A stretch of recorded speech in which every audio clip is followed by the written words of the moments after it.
Hola, ¿cómo estás? Espero que estés súper bien. This is Tamara Marie, host of the Learn Spanish con Salsa podcast. Now, before we jump into this episode, I wanted to let you know about a special opportunity that you're definitely going to want to take advantage of, especially if your goal is to become fluent in Spanish. For a limited time only, my team is opening the doors to listeners of the podcast to take advantage of a free language coaching session. Now, in this session, it's not just we're teaching you about verbs or grammar, but we're really going to do a deep dive into what are your goals for learning Spanish, assess where you are on your journey to fluency at the moment, and help you map out a 90-day plan for how you can get to fluency.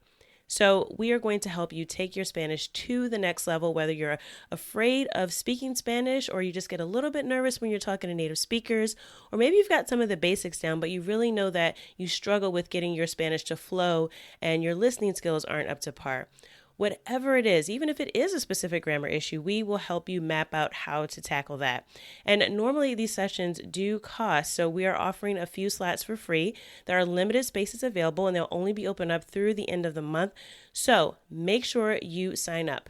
Go to SpanishConSalsa.com/coach. That's SpanishConSalsa.com/coach to book your free language coaching session where we will help you map out a 90-day plan to get to Spanish fluency. Okay, let's get started with the episode.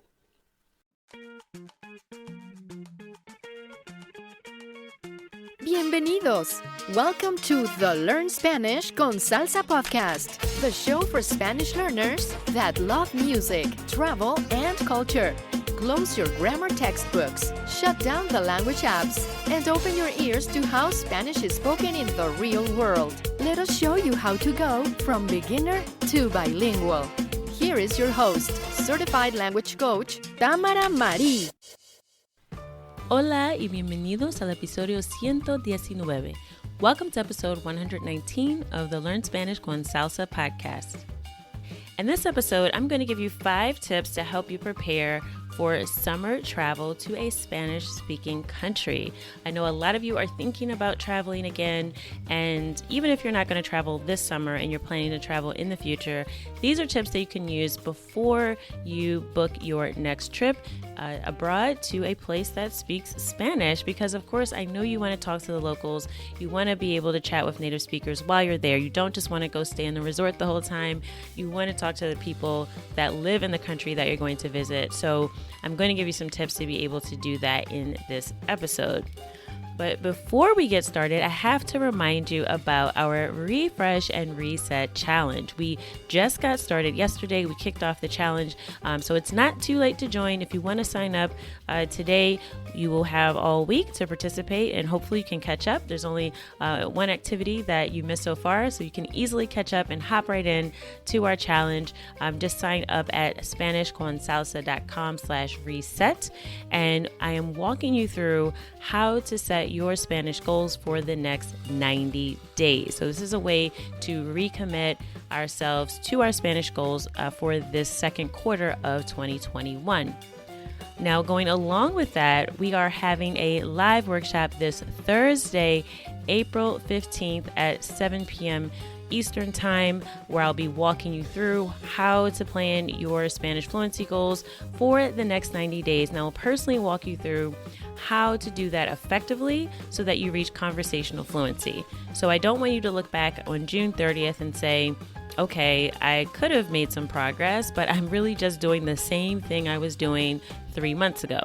I'm going to help you set effective goals that you can actually stick with and get to a point where you're comfortable and confident speaking Spanish. So make sure you sign up if you are interested in hanging out with me live. You also get to ask any questions that you have for me about Spanish con Salsa, about anything else, and that will be this Thursday, April 15th at 7 p.m. Eastern Time. You can sign up at SpanishConSalsa.com/workshop. And this will be an interactive workshop. You will be doing some work. I'll be helping you and guiding you through the process, but you'll be coming up with your personalized plan to reach conversational fluency. All right. So make sure you mark your calendar for that. SpanishConSalsa.com/workshop. Now let's get into our 5 tips to prepare for summer travel. And this is if you're going to a Spanish-speaking country, and it really doesn't have to be summer. Of course, you could be traveling at any time of the year, but summer is a very popular travel season. And come on, guys, we've all been in the house or in lockdown for like a year now, right? I'm sure you're ready to at least start planning again for the future, and that you can see some light at the end of the tunnel. So it's a really exciting time. A lot of people are really looking for safe ways to travel, which brings me to my first tip. And this is very, COVID specific. So, but I think it applies anytime you're traveling outside of the country, especially if you're not used to traveling abroad. You want to make sure you check any safety requirements, screening requirements, or any vaccine requirements even for the country that you're planning to visit. So with COVID, obviously, there are a lot more restrictions. You may need to get a COVID test. Whether or not you have received the vaccine can also dictate sort of what you're able to do when you're able to travel, especially if you're going to fly. So you want to make sure that you check not only with the airline, but also check the entry requirements and exit requirements on that country's website, and check the U.S. Embassy website as well, so that you know up to date, because things are changing every single week. So you want to make sure you check that and don't end up in a situation like I was, that I talked about in a previous episode, when I ended up in Brazil and I did not know the up-to-date requirements, and I ended up getting rerouted to Argentina. So you don't want to be in the same position that I was in. So make sure you're checking the safety requirements, whether or not you need a COVID test. Also, you want to make sure that you have the correct type of test if COVID testing is required, either for entry into that country or for re-entry into the United States or wherever your home country may be. So make sure that you look into that. I actually had a friend who recently went to Puerto Rico, and he said that he had to get a very specific type of test, and he had to actually go back and get tested again somewhere else, because the first test he got was not the right type required for travel. So make sure you're really paying attention to all those details, and that you're also checking what are the current health issues in that country.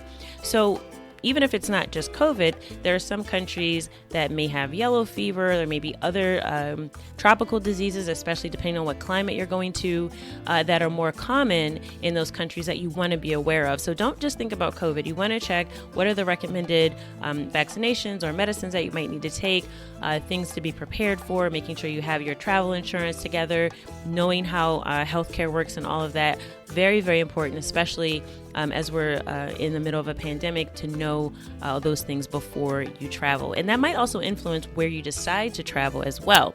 So think about that, and make sure you check the news as well to see, what is the trend right now? Is that country on lockdown? Are things easing up? What are the restrictions? Because you don't want to plan a trip to somewhere and nothing is open, okay? So you also want to know what their thresholds are, because they could trigger another lockdown again at any moment based on what their health departments and various authorities are saying for those countries. So make sure you are checking in on that, and that is tip number 1. Number 2 is something that I really have found to be super useful in recent years, and that is joining some expat groups that are on sites like Facebook, or if there's other forums that you're a part of online. Groups for expats, which are, expatriates, people who have moved to those countries. Often you'll find English-speaking populations of expat groups.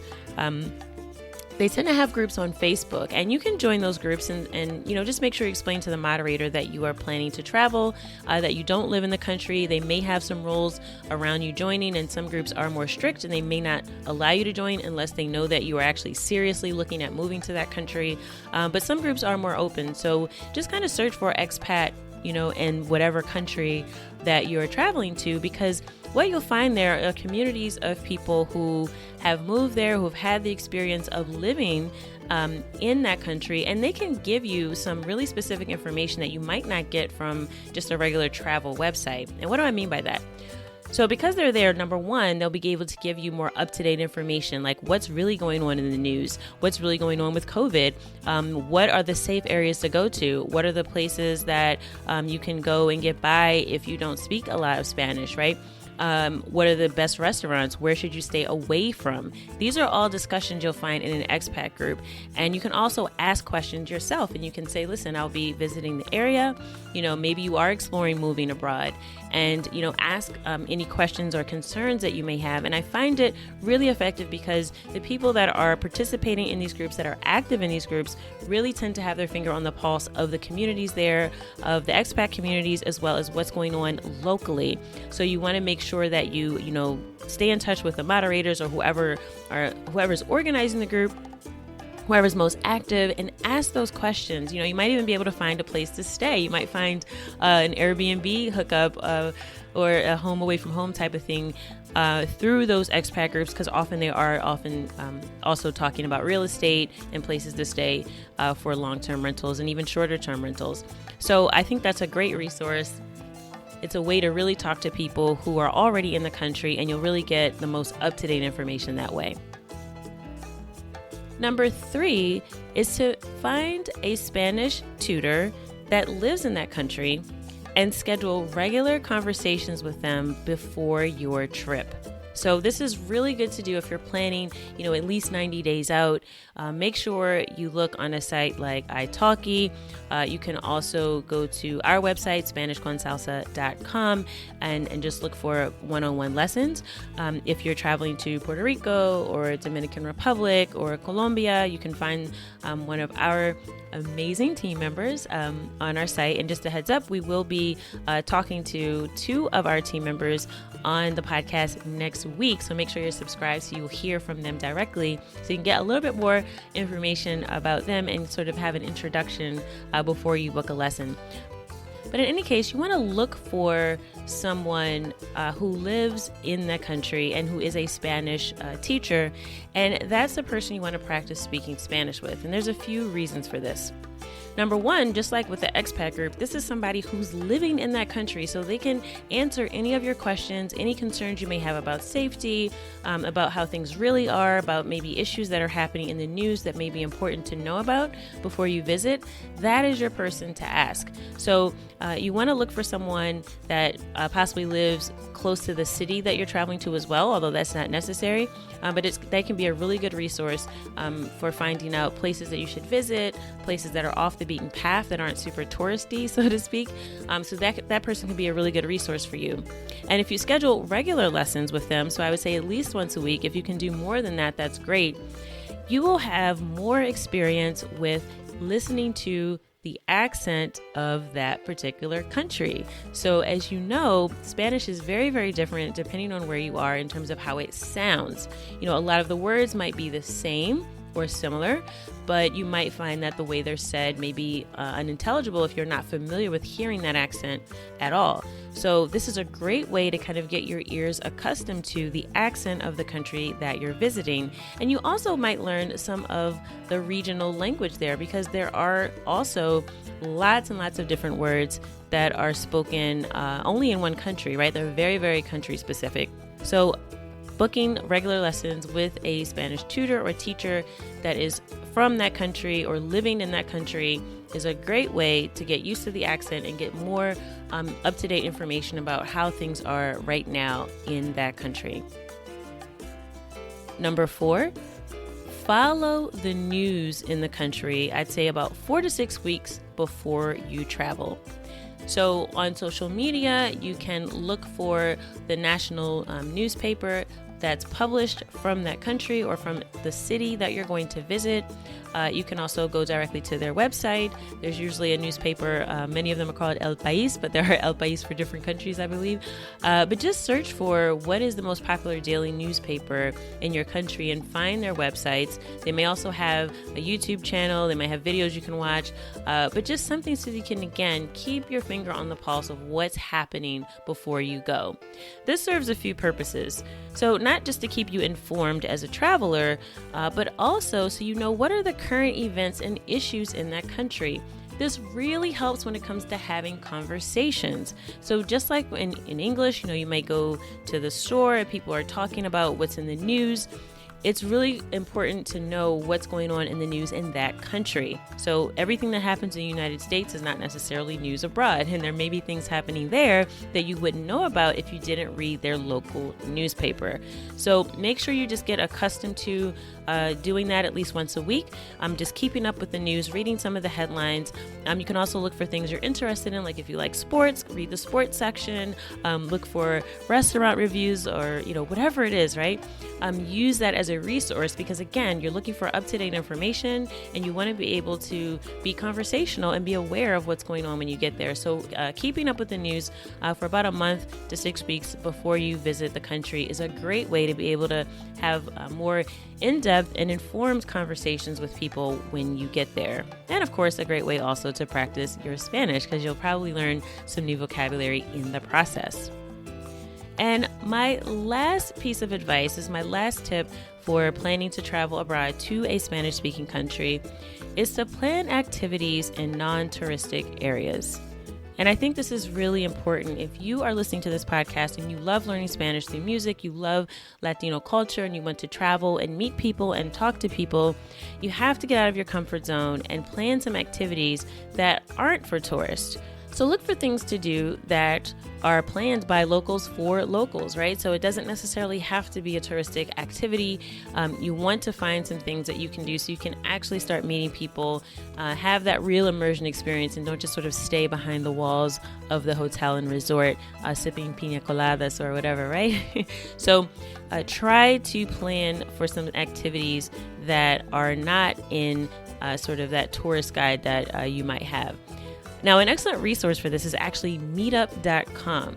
And you may be familiar with meetup.com for some domestic activities, but they actually do have international meetups as well. So just look on meetup.com and search for the city that you're visiting, and you're likely to find several results of activities that, again, are just for locals. You may find some things for expats, you might find some language meetups, but you can find any activity you want. You can find hiking, yoga, whatever it is that you're into. I'm pretty sure there'll be a meetup group for it there. So look on meetup.com, search for the city that you're visiting. Another resource for this too is if you're on Facebook and you're in these expat groups, you might see events pop up as well. You can check out Eventbrite. They might have some things again that are more geared toward locals. So check out those types of activities. See how many you can sign up for in advance, because a lot of the meetups do plan out their events at least a month in advance. So you'll have some time there to find something that fits into your overall travel schedule, right? So make sure you check out some activities that are geared towards locals, and you get outside of the box with just sort of the normal day-to-day tourist activities and excursions.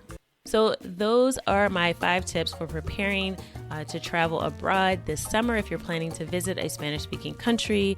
Number 1, make sure you check the safety requirements, not just COVID, but what are all the exit and entry requirements for that country and for coming back to the U.S. or wherever your home country is. Make sure, number 1, you check any safety and testing requirements before you book your ticket. Number 2, join expat groups on Facebook and other social media, and really try to talk to people who have already moved to the country. It can give you a perspective from someone from the outside that moved there that you might not get from someone who's lived there their whole life. Number 3, schedule regular Spanish conversations with a tutor from the country that you're visiting. And again, I'll include links in the show notes if you want to book a lesson with one of our tutors, or if you want to expand your search and look on italki.com. I'll have a link in the show notes where you actually get a discount on your first lesson if you book on italki. Number 4, follow the news in that country for about 4 to 6 weeks before you visit there, and try to do that at least once a week. And finally, number 5, plan activities in non-touristic areas so you can really interact with the locals in a more authentic way. That is it for this episode of the Learn Spanish con Salsa podcast. As always, I hope that something you learned today has helped you go at least one step closer from beginner to bilingual. And I hope to see you this Thursday in our goal setting workshop, SpanishConSalsa.com/workshop to sign up. Hasta luego.